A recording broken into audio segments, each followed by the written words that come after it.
Hi, my name is Gordon Greenidge, and you're watching ESPN Classic. A tremendous innings this by Gordon Greenidge. 4 more.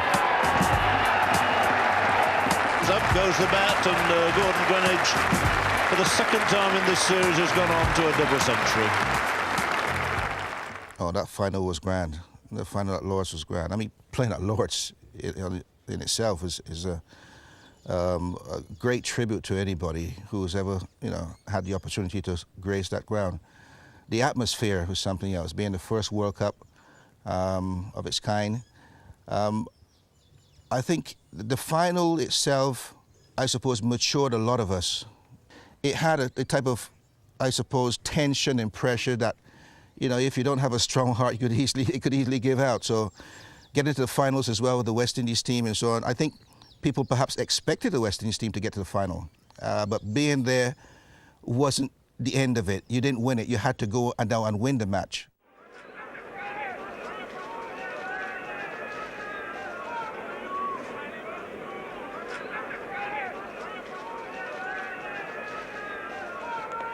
It's a fine shot.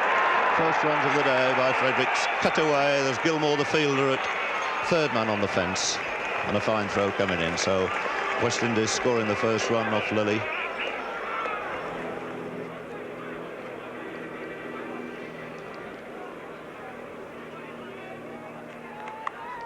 And that's the way to play the hook shot. The short one, beautifully in position. Kept the ball down, takes a single to deep long leg. Sort of shot that really appeals to the West Indian supporters here.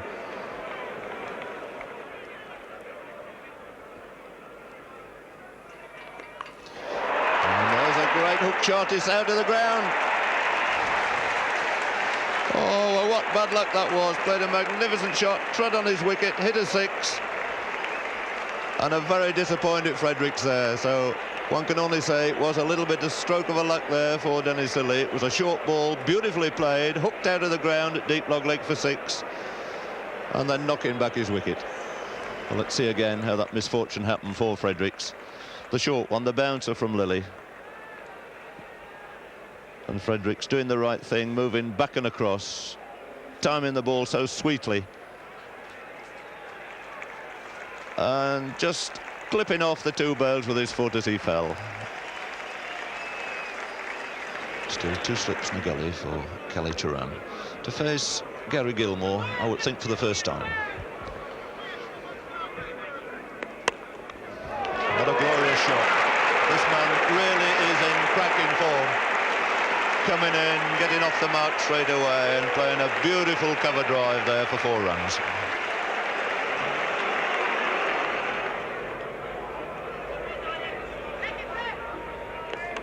Swung away, beautiful shot there by Dunn. Really, this Kelly Turan is in magnificent form, following that glorious cover drive with a beautiful hook off his legs for 4.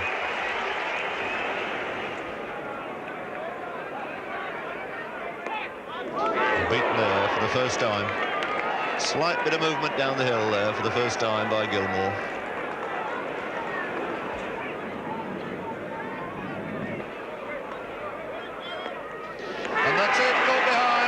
A flick, not the greatest of shots by little Elvin Kelly Turan, but Gilmore, who'd kept him quiet all through that over, bowling a very accurate and good length, finally making the little man have a flick outside the off stump, and he paid the penalty. Caught behind by Marsh, so he's out with the score on 27 for 2.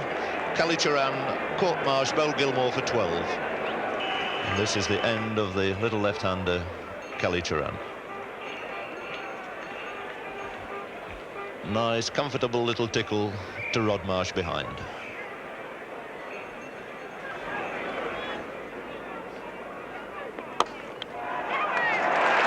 That's 4 runs. No chance of cutting that off. Jeff Thompson not able to get to that, and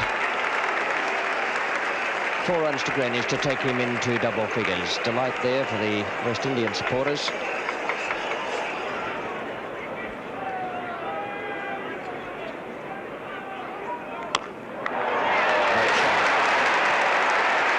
That's Kanai off the mark.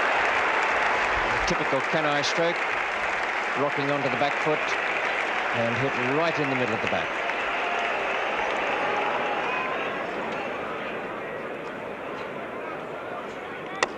Wild shot. They need to chase that. It's the second great cover drive Rowan Canai's played this morning.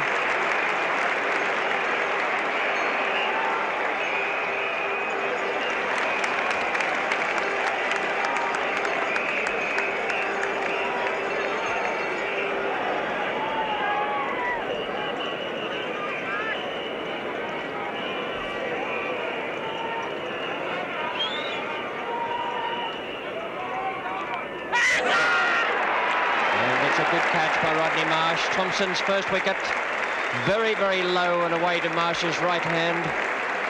It just carried, and a very good effort from the West Australian wicketkeeper. Thompson's first breakthrough in this match here at Lord's today, with the West Indies total on 50, but they've lost 3 wickets. So the honours of the morning so far with Ian Chappell, who put the West Indians into bat on winning the toss and has taken 3 of their top wickets. Jeff Thomson is the bowler, and a great catch there, looking at it from the nursery end of the ground in our special camera. It's all about that shot. Beautifully played, in position so quickly. So Australia discovering here that there's another man they mustn't bowl short to. Really a brilliant hook shot for 6 there by Clive Lloyd, taking him into double figures.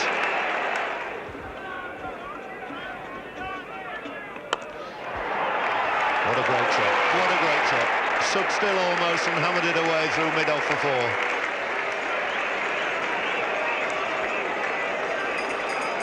A series of great shots from the bat of Clive Lloyd. Almost standing to attention there and hammering it through the gap between bowler and mid-off.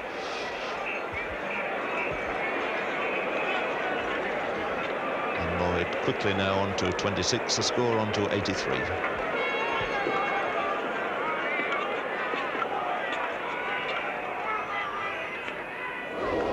Good ball there by Lilly. Intelligent piece of bowling. Held it back, bowled it at very nearly half his normal pace.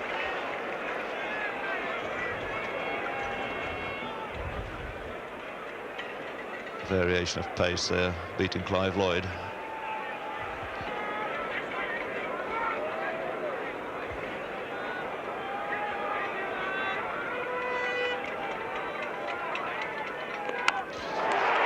And he's dropped him.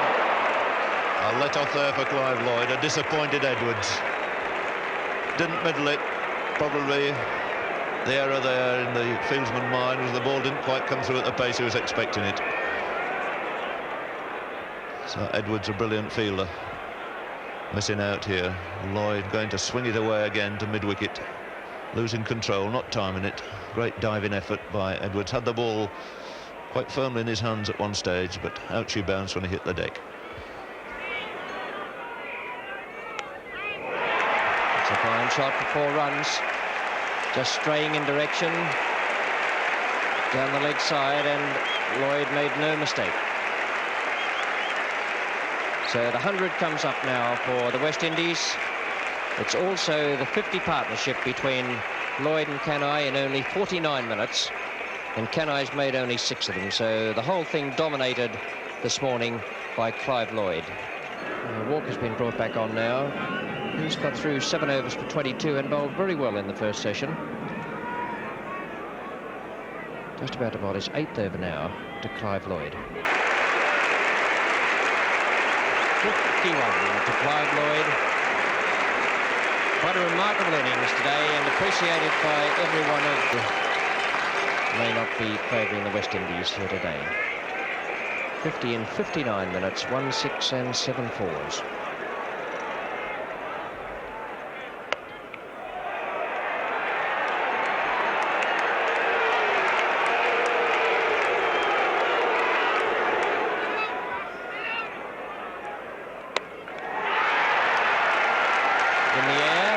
Safe, and Canai has broken the hold the Australian bowlers have had on him.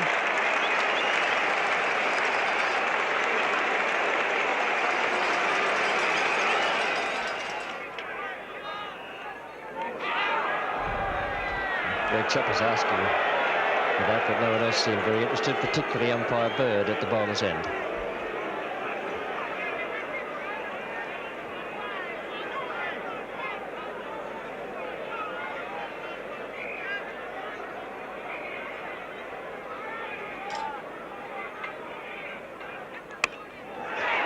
Ross Edwards is coming round under that, and he's put it down.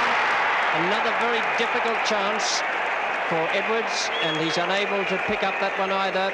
That was perfectly placed by Ian Chappell. He put Edwards out there for that lofted shot away on the offside. Here it is again, Greg Chappell, the bowler. Kenai slashing away outside off stump, and Ross Edwards coming around from point on the fence. Might just have misjudged it a fraction, I think, but got both hands to it.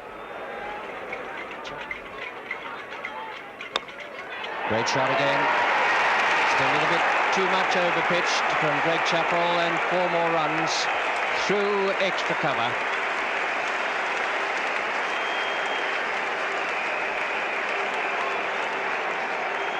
.32 now to Kenai. The partnership 88. And West Indies slowly taking charge of proceedings out here. 21 runs off Greg Chappell's 5 overs.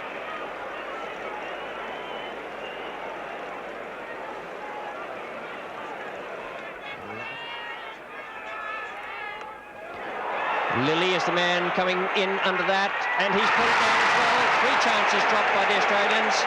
All of them difficult, but all catchable.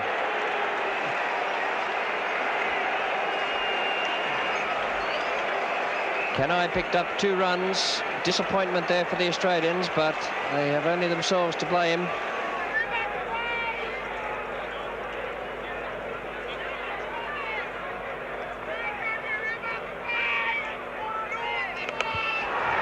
Hoisted away into the grandstand balcony. A tremendous blow by Clive Lloyd.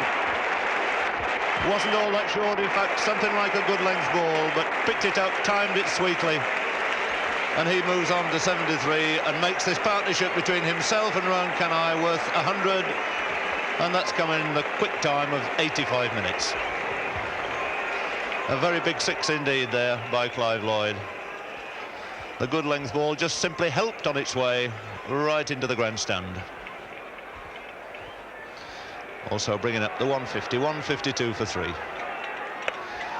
really hammered that square for 4, and there's no way you can bowl to a man like Clive Lloyd when he's in this sort of form. Length no longer means a thing. Not a bad ball by any means.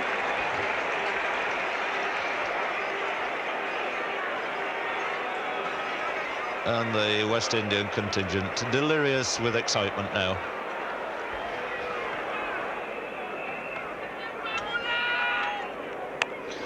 And a short one hammered away this time by Kanhai for 4 to mid-wicket.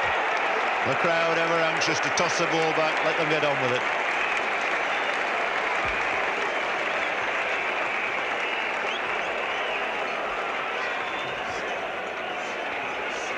Some tremendous shots being played. 168 for 3. This has not been a question of slogging, it's been a question of beautiful cultured stroke play.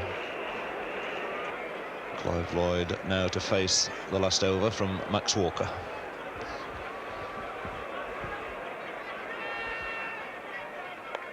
And whacked away 3rd, hurrying away to the boundary. That's 4 more.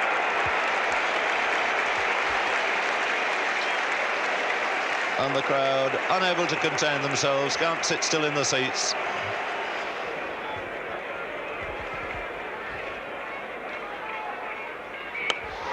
Half volley, and that's hammered away over the top. Ross Edwards chasing it, but it's 4 more.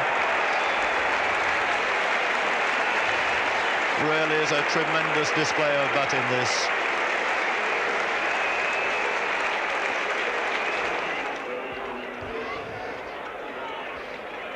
So desperately needing a wicket. Can Gary Gilmore do it for them? Coming on at the nursery end, hasn't bowled since early in the morning. Bowled his first 6 overs from the other end, the pavilion end. Took the wicket of Kallicharran at a cost of 18. And the whole of Lords on their feet applauding this man, whether you're a neutral, whether you're a West Indian or an Australian. Nobody can fail to appreciate it.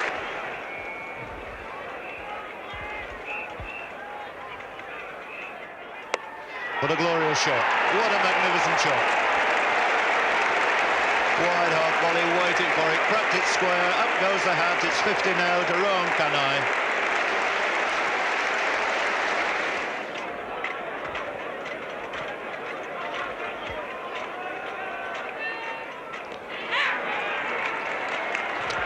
Up in the air. Dickie Bird is coming over to see if the ball is carried. Marsh asking Dickie Bird, not quite sure whether that's carried through to the keeper. He's going to ask Tom Spencer if he feels it's carried. A long deliberation, one either says yes or no fairly quickly there. But he's given him out, yes, it seemed a long time. So the end of Clive Lloyd, catch taken by Marsh behind, a wicket for Gilmore. And the end of a really brilliant innings. Clive Lloyd, the name would always be on the lips of most people who actually sort of had anything to do with this great game of cricket. Clive was a great father figure, you know, maturing as well, because he wasn't one to show that I'm the captain, I'm in charge, you do what I say and that's it. We had an opinion. Team meetings, we offered opinion and suggestions, because he felt that we were an important part of what was going on. It was a unifying effort by everyone, and of course, being the person he was, everybody wanted to, you know, that they did their part and did their part to support what he was doing. I think we had a group of players who understood their role. It wasn't a matter of you constantly had to show them or teach them what it is they needed to do. I think we all knew our role in the team, and we tried to do that as best as possible.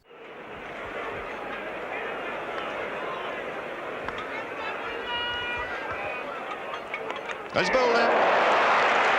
So Gilmore taking his third wicket. Kanhai fairly rapidly following his partner Lloyd. But the end of a most valuable innings there by the veteran West Indian player Rohan Kanhai.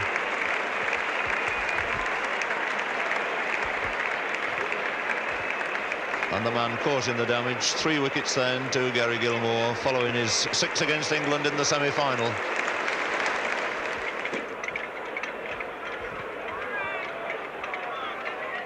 And he's bowled him, what a great over this is. Well, Gilmore turning it on again, it's Richard's turn to go this time. So this young man who's been held back, he only bowled the first spell of 6 overs.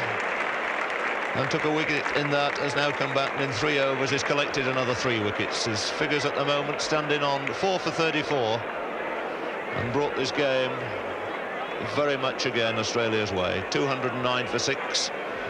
Change in the bowling. Doug Walters has bowled his last over, and it's now to be Jeff Thompson bowling to Boyce.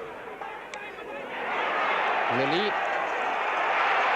and it beats him into the boundary.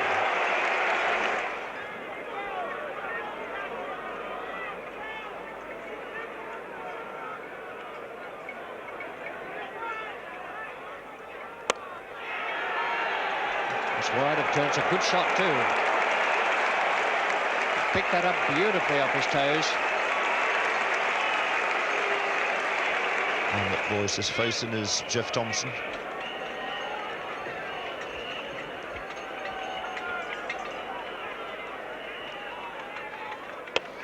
And that's a full pitch.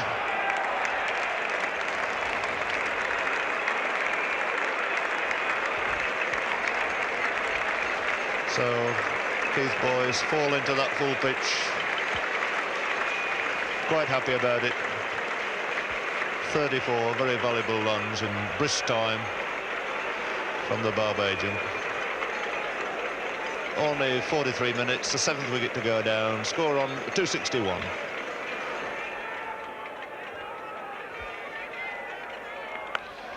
He's had a go at that. He's middled that one all right. It's a fine shot by Derek Murray. And Lilly getting the treatment, another 6. And he will not learn that you can't bowl them halfway down to these West Indian cricketers, no matter what order they come in. Eric Murray at number 9. A fine hook shot into the crowd for 6. Boosting this West Indies score now to 282 for 7. And Murray has gone very quickly into double figures.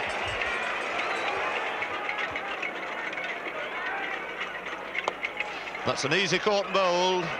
Gilmore snapping it up, and that gives him 5 wickets, so 5 wickets for Gary Gilmore, following his 6 wickets against Leeds up at Headingley. What a great start he's had to this first tour of this country.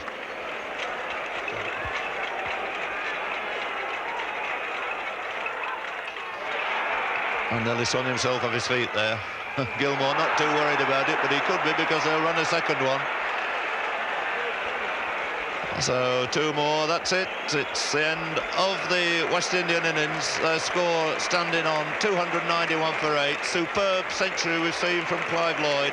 And the bowling honours here taken by Gary Gilmore, the man walking off with 5 wickets to his name.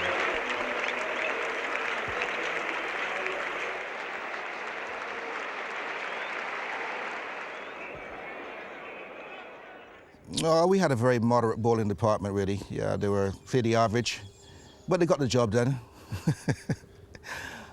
We had, you know, a superb, you know, sort of group of bowlers who played for West Indies cricket over the period that I played, and again, you know, it was one of the reasons why we actually were so confident that we could do well.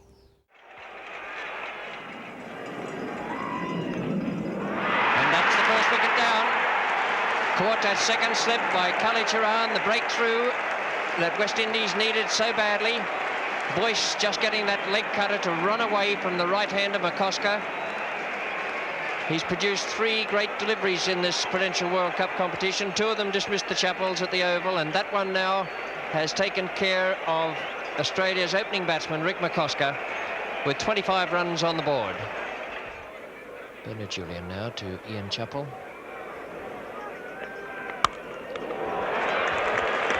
Very good stroke, and it's an admonishing look from Clive Lloyd to Julian. I shouldn't think Lloyd's instructions were to bowl any bounces to Ian Chappell, unless it's Andy Roberts who is going to do it.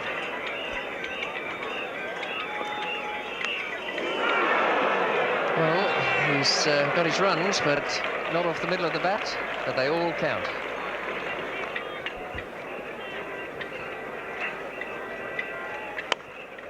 Great shot. Lovely shot from Ian Chappell. He's been aiming to club the ball away through extra cover 3 or 4 times, but he hasn't had his timing right until that one. Boyce is still in charge of the bowling at the pavilion end. Starting now his 7th over. He's the solitary wicket taker so far.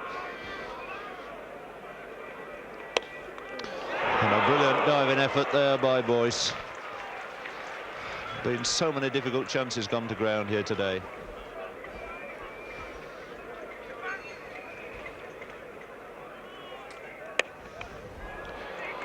And he's got that away successfully and well, wide of mid-on for 4.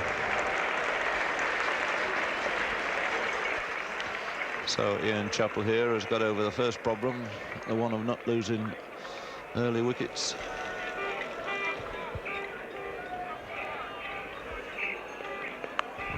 It's a short one, a great hook shot there by Alan Turner. Really latched onto that one, waiting for the short one. Put it away decisively behind square for 4. And Clive feel very much on the defensive. No slip for the West Indian captain. So the 2 captains here. And flick of the wrists, breaking the wicket with Turner still short of his ground.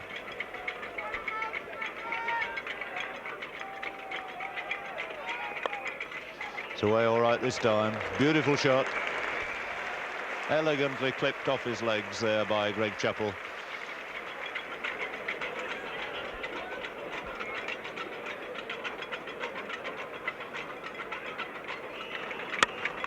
Short and hit away most powerfully this time by Chappell. Greg Chappell making a second boundary there.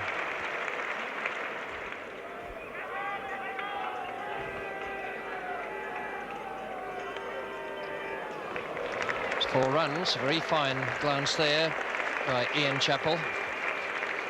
So 5 runs from this over. Andy Roberts.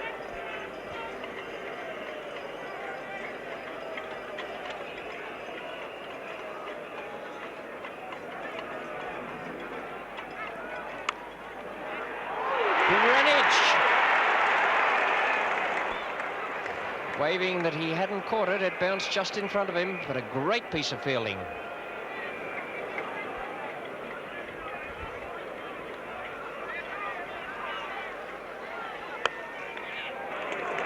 There'll be 4 runs. Good square drive from Doug Walters. He was well over the top of that.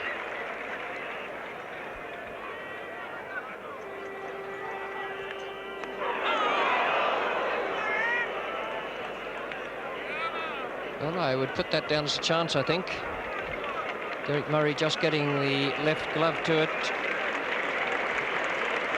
And the reaction of the players and the batsman and the fieldsman, I'd say that Chappell had got a fine edge to that down the leg side.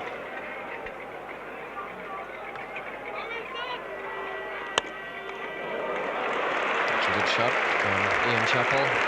Ben Van Holder as the fieldsman, who'll pick it up inside the boundary. It's 3 to Chappell, and it brings up his half-century. So a good fighting innings from the Australian captain. He's unfortunately been concerned in the 2 run-outs that have occurred in the Australian innings, but he's batted very soundly. He gave 1 chance. His 50 came up in 100 minutes, and it has included 4 boundaries.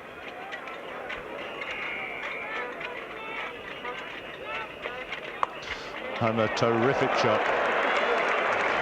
That really was a wonderful blow.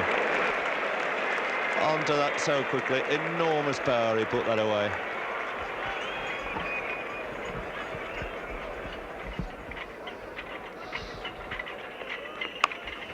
Oh, it's a glorious shot. Short, cut away off the back foot by Walters. And Walters certainly looking something of a menace now to these West Indian fielders. Beautifully timed shot. 162 for 3 after 38 overs. Clive Lloyd now pushing a man back on the deep square leg boundary. So a man on the deep mid-wicket boundary. 2 men back now. So despite that 4th wicket going down, there must still be hope here for Australia, with Walters in great form, Marsh, Edwards still to come in.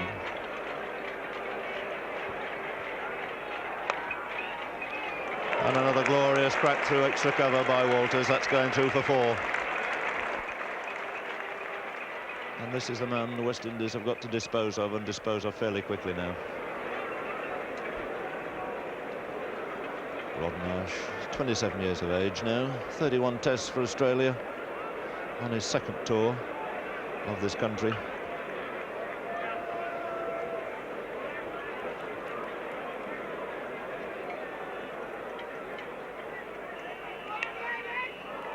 Turning that one off his legs. So into his stride fairly quickly, takes 2 runs.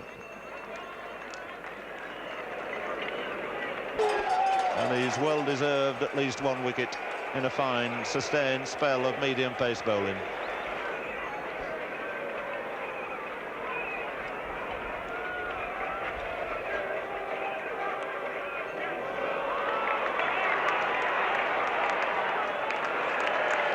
So 4 runs there to Ross Edwards. And for the first time, Australians here in a slip behind a comparative run rate. 46 overs gone now, 99 needed in 14 overs. Well, I saw Western Australia beat New South Wales in a Gillette Cup match in Sydney last year in similar circumstances. He's put him down. Derek Murray, a straightforward catch. And Keith Boyce can hardly believe it. A little bit of extra bounce there, and Murray was up off the ground in trying to take the catch. the shoulder of the bat, and Murray was unable to hang on to it.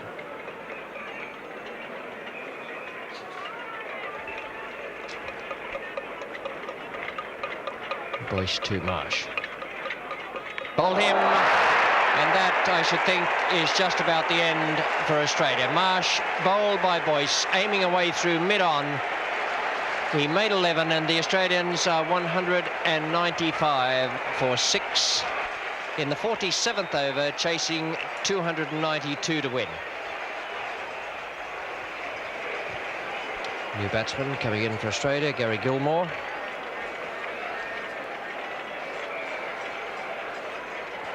He's had 2 very good matches so far with the ball and with the bat at Headingley, where his temperament was very, very good in a crisis.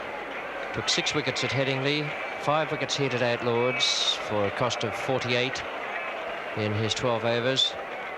A very good effort.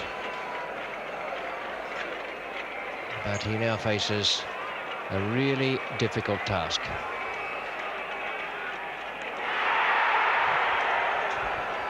And furthermore, he won't be seeing the ball too well at the moment, coming out of the darkness of the pavilion. The time here in England, for the benefit of Australian viewers, is 7:45 in the evening.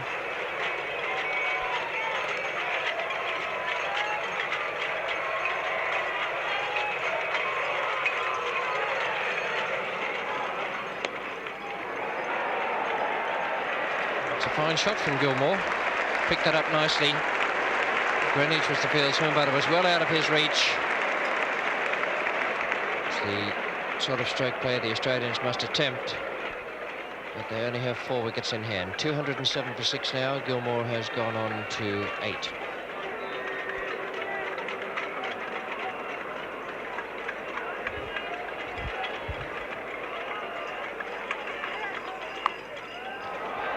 It's a good shot from Edwards, who's not a hooker, but he swung that around. He went with the ball, swung it around behind square leg for 4 to take him on now to 24.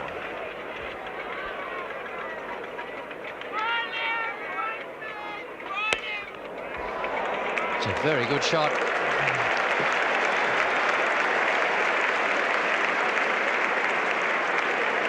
Beautiful lofted straight drive from Gilmore.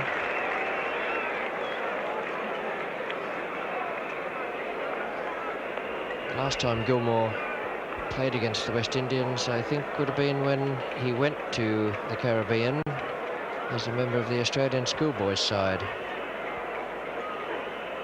He's the youngest member of this Australian party in England at the moment.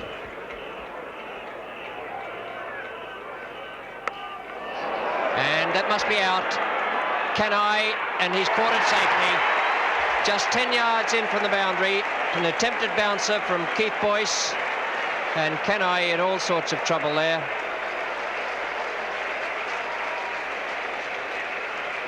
Took the catch safely.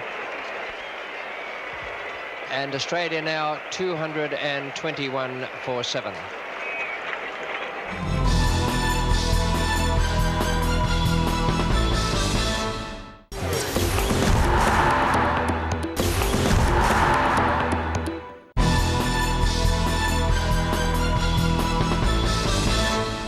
More often than not, most of the bowlers prefer to bowl the older ball because they could work the ball better.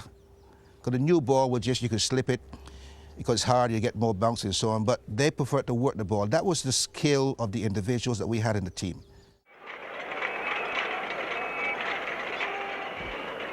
Boyce now is bowling his 12th over to Edwards. And it's in the air, and Fredericks must catch that. A simple chance. And Australia have lost their 8th wicket for 231. The West Indian crowd is going wild over on the left of the ground. Max Walker now is on 7, facing Keith Boyce. Holder. And that's out. The 4th run out of the innings. A very fast throw from Holder. I wouldn't mark it down as one of the best pieces of running between the wickets I've ever seen from any cricketer. And Thompson has hit Roberts straight down the ground for 4. The first ball of Andy Roberts over, coming back to relieve Bernard Julian, his 9th over, and Thompson has taken 4 runs from it.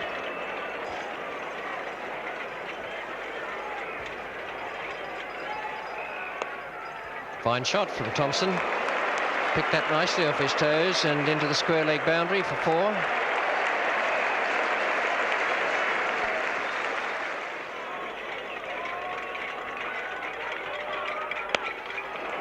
That's high in the air. He's middled it pretty well over the top of Clive Lloyd. So counts as 4 more. And the Australians not giving up without a great fight here.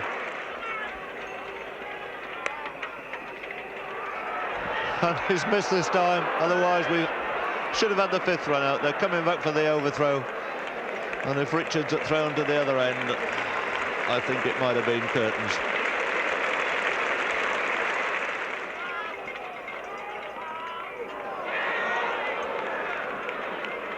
And the ball flying off in all directions there. They're coming in, it's a misfield. They take 2 runs. Andy Roberts, the offender this time, off the pad, 2 leg byes. But Dennis Earlier's moving into double figures now. He's on 10. Thompson, his partner, on 15. 261 for 9. So only 30 runs now between these 2 fine sides. The Australian dressing room watching it to the bitter end. Fingers crossed up there, hoping for a miracle.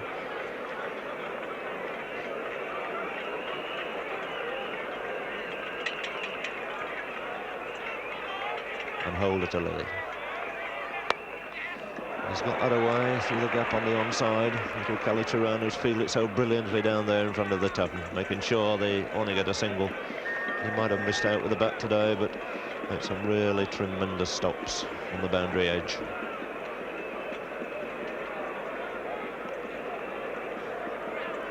So another single, 262 for 9.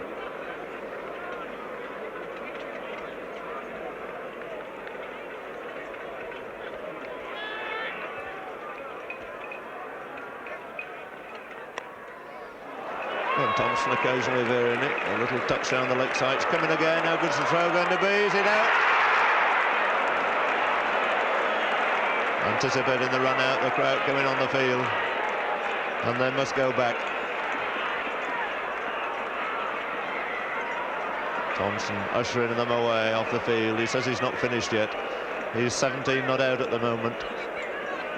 And Jeff Thompson has started to enjoy himself out there.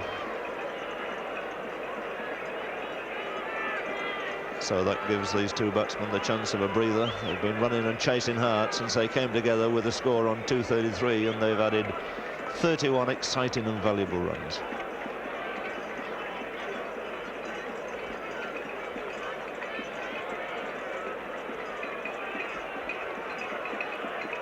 Crowd almost back behind the boundary ropes.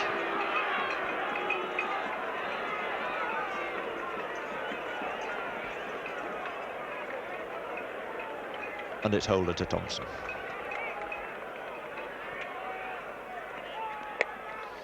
And that's it. That's it. He's told him to go back. The overthrow off a no ball again. Overcome the crowd. They think it's over. They didn't see the no ball signalled, and these 2 batsmen are still running, and it's absolute chaos out there. Nobody knows what's happened. They can keep on running. Lily says keep going. We can run 10 here because nobody can find the ball. The crowd are on the field.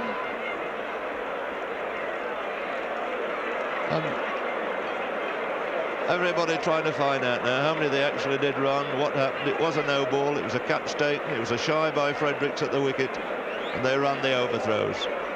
And Tom Spencer doesn't quite know what it's all about down there. It must be a very weary Tom Spencer too. 9.5 hours he's been out there officiating.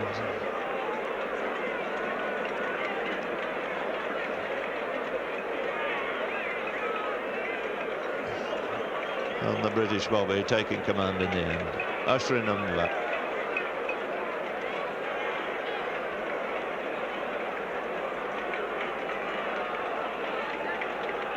And all the time, the light is growing worse.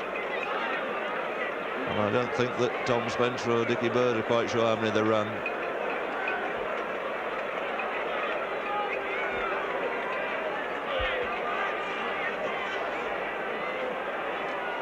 And we could, at any moment, have an appeal, I would have thought, from MCC here.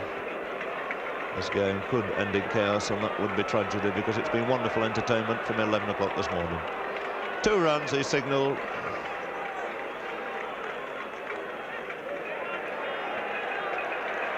And so I think the 2 batsmen deciding who struck the ball, whether they've got to change ends.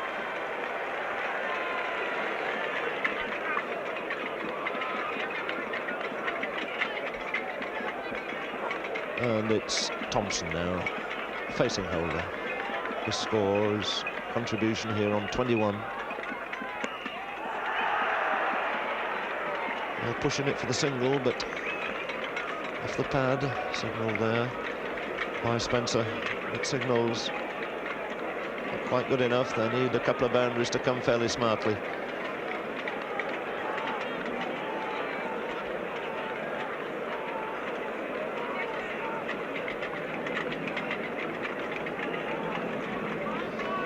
Partnership moving on. 40 runs put on now for this last wicket.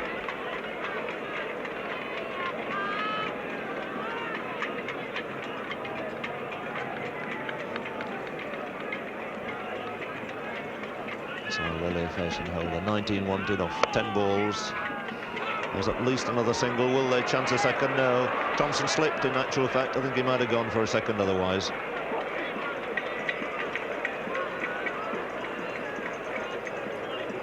So there are just 9 balls left in this pulsating match. 18 runs wanted.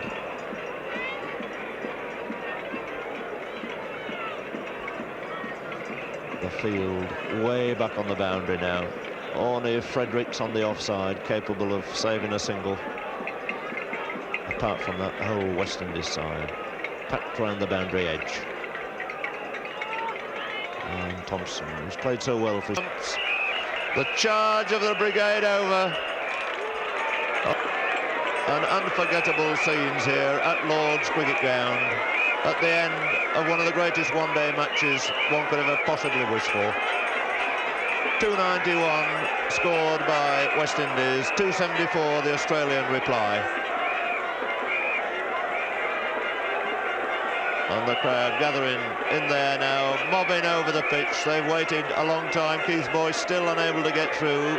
That great mob of people that have surged onto Lord's ground here. The British law doing its best there to keep this excited crowd away. And Prince Philip.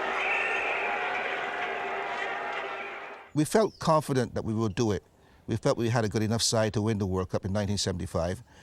But, you know, these things sometimes come back to haunt you, where that confidence level could perhaps sort of raise to maybe underestimating your opposition and things like that. So, you know, I think we played well enough. We were fortunate occasionally, but I think we actually sort of were positive enough and focused enough to actually sort of go on and win the final.